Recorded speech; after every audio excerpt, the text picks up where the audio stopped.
우리 크리스찬의 삶은 예수님 안에서 행복한 삶이 약속되어 있습니다. 자, 예수님 안에서 항상 뭐 해야 될까요? 항상 기뻐하는 삶이 우리한테 다 주어져 있습니다. 쉬지 말고 무엇을 해야 될까요? 범사에 그렇게 살 수 있는 축복이 예수님 안에서 다 주어졌습니다. 그 중에서 생각나는 축복이 하나 있는데 일평생 살면서 사랑만 하며 살 수 있는 축복이 예수님 안에서 활짝 열려 있습니다. 이제는 원망하며 살지 않아도 됩니다. 미워하며 살지 않아도 되고요. 이제는 예수님으로 인해 사랑이신 하나님의 형상대로 사랑만 하며 살 수 있는 길이 활짝 열려 있는 줄 믿습니다. 그런 성도님들 각 가정 신대동교회 우리 나라 되기를 주님의 이름으로 축원합니다. 이러고 설교를 끝내면 좋겠죠. 제가 여기다 썼어요. 오늘 설교 끝. 그리고 그런데 이렇게 설교가 끝나면 가장 중요한 축복을 못 받을 것인데 설교를 계속 할까요 말까요? 라고 써놨네요. 제가 이걸 이제 하려고 하니까 되게 어색해가지고 읽었는데요. 이런 복이 있는데 오늘 말씀에 가장 중요한 복이 하나 있다라는 것을 꼭 나누고 싶습니다. 오늘 말씀 사도행전 5장 27절을 같이 읽겠습니다. 그들을 끌어다가 공회 앞에 세우니 대제사장이 물어. 아멘. 어떤 복일까요? 예수님 때문에 사도들이 공회 앞에 끌려가는 복입니다. 다시 말하면 오늘 설교 제목에도 나오는 표현처럼 예수님 때문에 뭐를 받게 될까요? 능력을 받는 복이 우리한테 있습니다. 자, 사도들이 사도행전 2장에 사도들 12사도와 120문도가 함께 다락방에서 기도하니까 성령님이 임하셨습니다. 성령님이 임하니까 그 초대교회가 사랑으로 하나 되는 역사가 일어났습니다. 더 나아가서 성령이 임하시면 권능을 받고 땅끝까지 이르러 내 증인이 되리라 하신 대로 예수 부활의 증인으로 이들이 쓰임받고 있는 것입니다. 자, 사도들이 무엇을 전했을까요? 복음을 전하셨죠. 이렇게 살면 돈 잘 벌게 될 겁니다. 이렇게 하면 관계가 회복될 겁니다. 먹고 사는 문제 이런 걸 가르친 게 아니고 복음을 전했습니다. 누구에게 전했냐면 유대인들한테 유대인 여러분, 그토록 여러분이 기다리던 메시아가 바로 예수님이십니다. 여러분들이 십자가에서 죽인 그 예수가 우리가 그토록 갈망하고 원하던 메시아, 그리스도, 우리의 구원자 예수이십니다. 이렇게 전했을 것입니다. 자, 이렇게 전했는데 많은 사람들이 예수님을 믿었어요. 베드로의 설교 한 번 때문에 몇 명이 예수님을 믿게 됐을까요? 사도행전에 보니까 한 번의 설교 속에 3,000명이 예수님 믿고 예수님의 세례를 받고 제자가 되는 역사가 일어나는 걸 보게 됩니다. 그러나 안타까운 사실은 27절에 그들을 끌어다가 공회 앞에 세우니 누가 물어볼까요? 대제사장이 물어봅니다. 뭐냐면 다른 사람들은 예수님의 복음을 받아들였어요. 근데 가장 복음을 빨리 받아들여야 되는 대제사장이 그 복음을 받아들이지 않았다라는 것입니다. 복음을 받아들이지 않는 것에서 끝나면 그나마 괜찮은데 복음을 전하지 못하도록 사도들을 끌어다가 잡아놓기 시작을 하는 것입니다. 자, 이때 제가 예수님을 전하는데 그렇게 주님 사랑해서 주님 전한다고 하는데 맨날 감옥에 끌려가고 핍박당하고 능욕을 당하는 이 사도들의 마음은 어떠했을까요? 우리 주님 말씀대로 순종하면 축복이 우리는 오는 줄 믿잖아요. 주님 뜻대로 말씀을 전하니 축복이 와야 되는데 정작 돌아오는 것은 어려움이었고 핍박이었습니다. 우리가 명심해야 되는 건 하나님 나라의 시간표가 있습니다. 하나님께 순종해서 보여지는 축복을 받는 시간의 때가 있고요. 오늘 말씀과 같이 하나님의 뜻에 순종해서 핍박을 받는 시간표가 있다는 사실을 아셔야 합니다. 그렇다면 가면 갈수록 핍박은 세질까요? 약해질까요? 강해지고 우리를 더 힘들게 할 것입니다. 제가 맨날 호주 얘기한다고 뭐라 하시는 분이 없으시겠지만 군대를 공익으로 갔더니 군대 얘기가 할 게 없더라고요. 그래서 호주 얘기를 하는데 호주 갔더니 한국에 오고 싶었어요. 왜 그러냐면 호주는요, 제가 주일 예배를 몇 시에 들었냐면 일부 예배를 11시에 드렸습니다. 그 전 교회 그 중고등부 선생님들 열심히 특심이셔가지고 중고등부 처음 갔더니 교사들이 저한테 전사님 저희 중고등부 모임을 주일날 6시 반에 한대요. 아침 6시 반에 하는데요. 그런 교회에서 사역을 하다가 호주 가니까 11시에 첫 모임인 거예요. 11시에 교사들 예배 드리고 이제 12시에 이제 대예배가 시작할 때 아동부 사역을 했는데요. 육적으로 편합니다. 또 여유가 되게 많아요. 그냥 그 공원에 앉아 있으면 할머니 할아버지들 뭐 이분 저분이 그냥 진짜 여유롭게 사는 모습을 봤습니다. 그런데 한국에 오고 싶었습니다. 왜 그러냐면 비진리가 난무할 수밖에 없는 그 나라구나라는 걸 보게 됐습니다. 우리나라도 지금 점점 물들어가고 있는데 호주 땅에 제가 청년들한테 두 가지 죄가 우리한테 오고 있다, 또 이미 역사하고 있다라고 하는데요. 마약이 서양권에는 많이 있잖아요.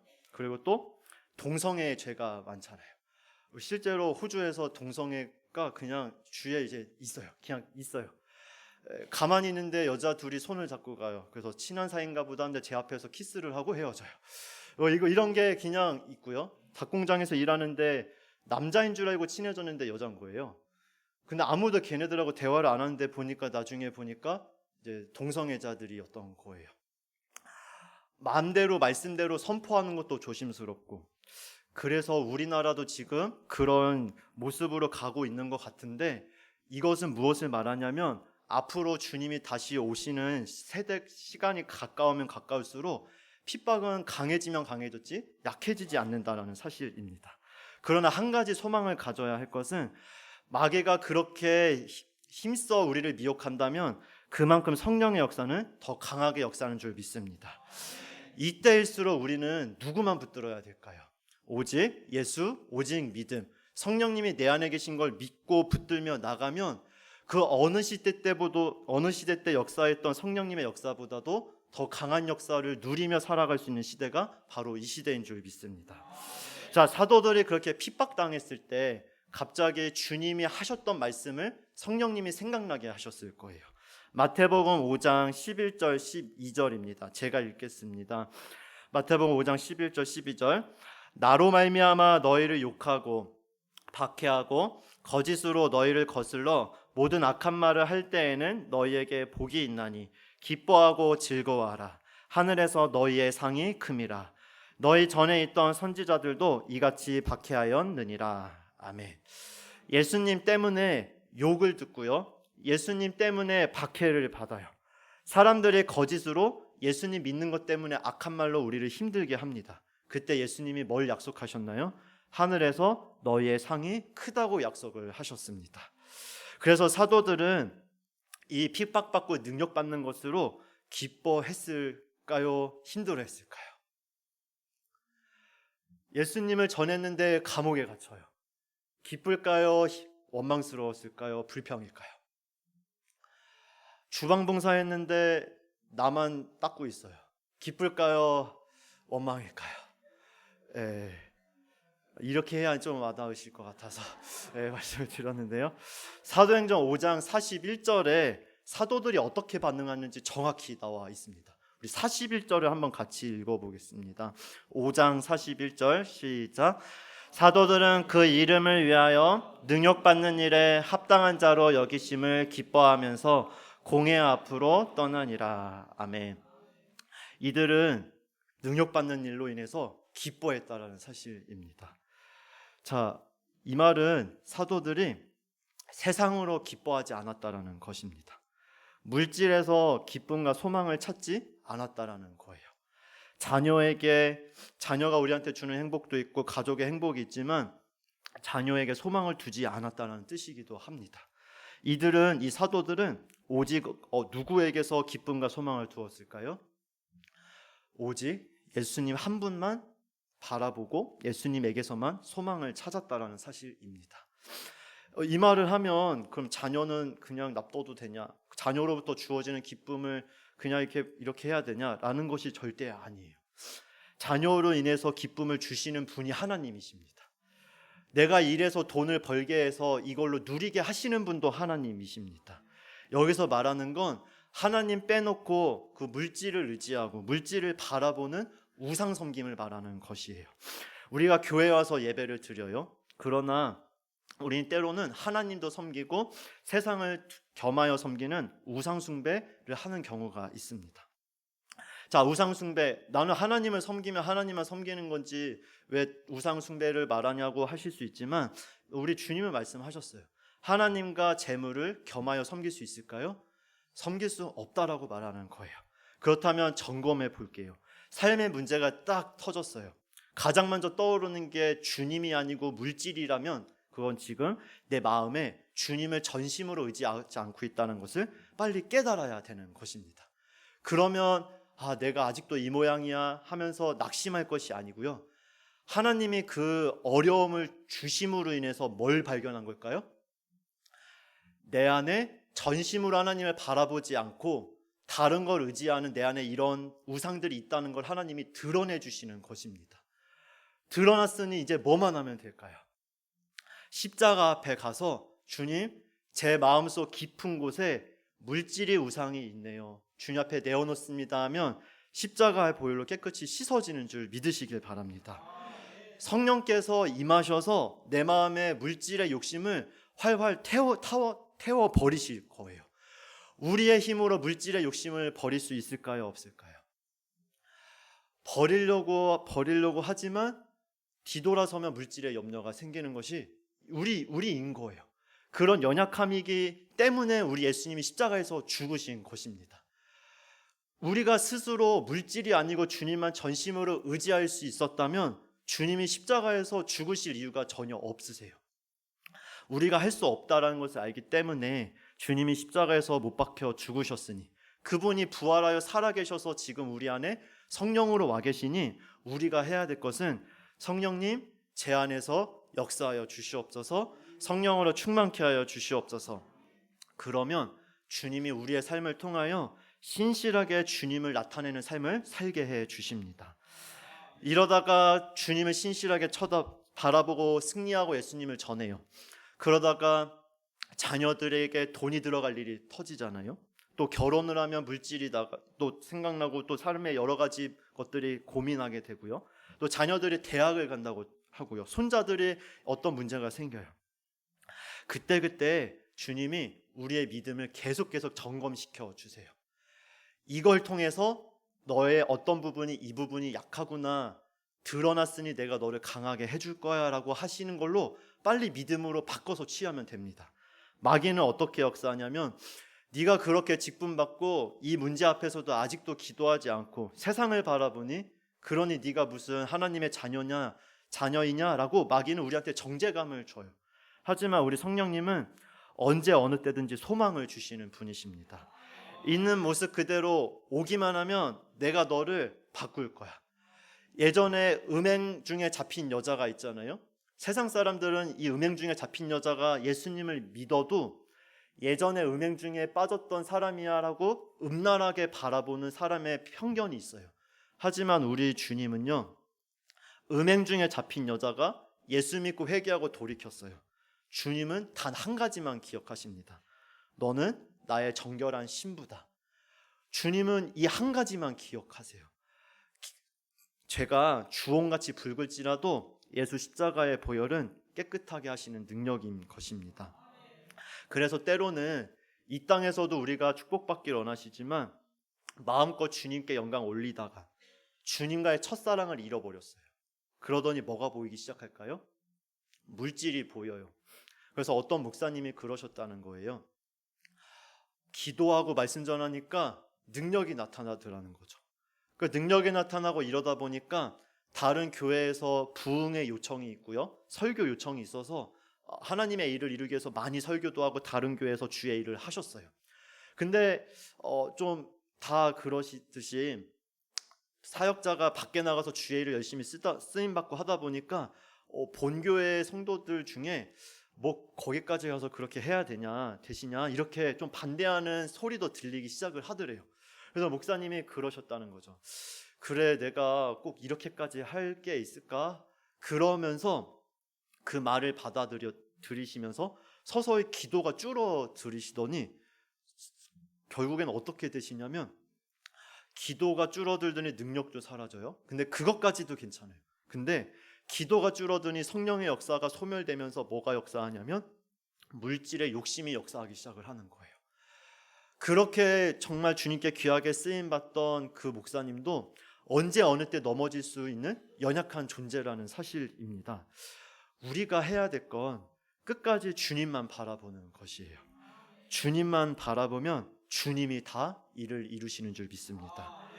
결혼에 대해서 염려할 것도 없고 뭐만 하면 돼요? 주님만 바라보면 됩니다. 자녀의 진로와 자녀의 앞길 누구에게 맡기시면 가장 안전할까요? 우리 주님께 맡기면 가장 안전한 줄 믿으시길 바랍니다. 그래서 우리는 할 수 없다라는 걸 인정하시는 거예요. 자, 사도 베드로는 예수님을 몇 번 부인했을까요? 첫 번째, 나 그 사람 모른다. 두 번째, 정말 모른다. 세 번째, 어떻게 부인했을까요? 내가 알면 저주를 받겠다. 저주로 맹세하면서 예수님을 모른다고 부인했던 사람이 바로 사도 베드로였습니다. 근데 성령님이 임하시고 자기의 삶의 주도권을 성령님께 내어드리니 29절과 같은 고백을 하는 걸 보게 돼요. 29절 같이 한번 읽어보겠습니다. 베드로와 사도들이 대답하여 이르되 사람보다 하나님께 순종하는 것이 마땅하니라. 아멘. 이전에 사람들 앞에서 예수님을 부인했던 이 베드로가 담대하게 하나님의 뜻을 선포할 수 있었던 건 그 안에 성령의 역사, 성령으로 충만했기 때문입니다. 우리 성도님들 삶에 문제가 많이 있죠. 해결해야 할 때 문제들이 끊임없이 계속 생깁니다. 여기 가면 좋을 줄 알고 왔더니 문제가 있어요.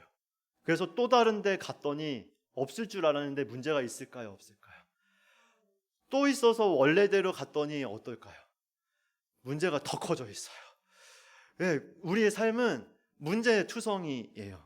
근데 성령 충만함이 임하면 육의 눈으로 보니 문제였지만 성령 안에서 영적인 눈이 열리니 그 문제가 아니고요, 하나님의 축복이라는 것이 깨달아지는 것입니다. 사도들이 예수님 전할 때 능력을 받고 핍박을 받죠. 사도행전 뒤를 계속 읽다가 나중에 되면 그 초대교회 성도들이 핍박을 받기 시작하면서 전 세계로 뿔뿔이 흩어질 수밖에 없게 그 예루살렘 교회가, 그 초대교회가 산산조각이 납니다. 자, 이건 축복일까요? 저주일까요? 육의 눈으로 보면 우리 교회가 완전히 깨지는 거예요. 그러나 영적인 눈을 열고 성령님이 주시는 감동함으로 살고 나아가면 하나님의 복음이 전 세계에 흩어지는 역사인 것입니다. 그러니 내 능력으로 보여지는 대로 판단하고 내가 들리는 대로 행동하지 마시고 오직 성령님이 주시는 감동함으로 온전히 승리하는 우리 성도님들 모두 되시기를 주님의 이름으로 축원합니다. 그리해서 어떤 핍박이 와도, 앞으로 어떤 어려움이 와도 끝까지 성령 충만하여 기쁨을 누리시는 것은 당연히 누리시고 하늘의 큰 상급을 받는 우리 성도님들 되시기를 축원합니다. 하나님 감사합니다. 부족한 자 통해서 또 말씀 나누게 하시니 감사합니다. 이미 예수님 믿어 하나님 자녀 됐고 사랑만 하며 살 수 있는 이 축복을 받았는데 더 큰 축복 주시기 위해서 우리 주님이 이 땅에서 십자가 못 박아 죽으시면서 우리를 얼마나 사랑하셨는지 그 사랑을 느끼고 알아가는 능력을 받고 핍박을 받는 그 엄청난 축복이 우리한테 허락됐다라는 것을 깨닫고 육의 눈으로 보는 것이 아니요 우리의 환경을 영적인 눈으로 활짝 열어 보게 하셔서 기뻐하고 감사하고 오히려 깨어 기도할 수 있는 저희 신대동교회 되게 하여 주시옵소서. 우리 삶에 어떤 문제가 있다 할지라도 그 어느 누구보다도 우리를 사랑하시는 하나님이 허락하신 문제라면 여기에는 반드시 선하신 뜻이 있다라는 것을 믿고 오직 주만 바라보고 주만 따라가게 하여 주시옵소서. 감사하며 예수님의 이름으로 기도합니다. 아멘.